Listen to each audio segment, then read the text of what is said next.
இங்க பூமியில வாழும்போது அந்த ஐஸ்வர்யவான் என்ன பண்ணல அப்படின்னா, தரித்திரனை கண்ணட்டு ஏறிட்டு பார்க்கல. கண்ணட்டு எப்படி சொல்லுங்க, அவன் கஷ்டப்படும் போது ஒரு நாள் கூட கண்ணை ஏறெடுத்து அந்த அவனுடைய கஷ்டத்தை பார்க்கல. இன்னைக்கு இவனுக்குன்னு ஒரு கஷ்டம் வரும்போது, இந்த ஒரு வேதனை வரும்போது இங்க இருந்துகிட்டு மேல பாக்குறான். அவன் ஆபிரகாமின் மடியிலே தேய்ச்சப்படுகிறதையும், அதாவது நல்ல மடியில படுத்து தூங்குறதுக்கு ஆபிரகாம் நல்லா தட்டி கொடுக்கிறார், தட்டி கொடுத்து அழகா தூங்க வச்சுட்டு இருக்கிறார்.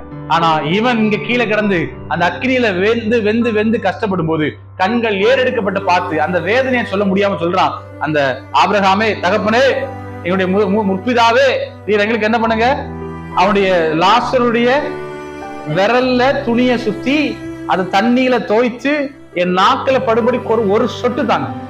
இங்க இங்க பூமியில இருக்கிற நேரத்துல அந்த ஒரு பருக்க கீழே விழுமா நான் சாப்பிடலாமான்னு ஆயத்தமாய் காத்திருந்தான் இருக்கிறேன். ஒரு சொட்டு தண்ணி கூட என்ன பண்ணல, கொடுக்கல. அந்த சாப்பாடு கூட அவனுக்கு கிடைக்கல.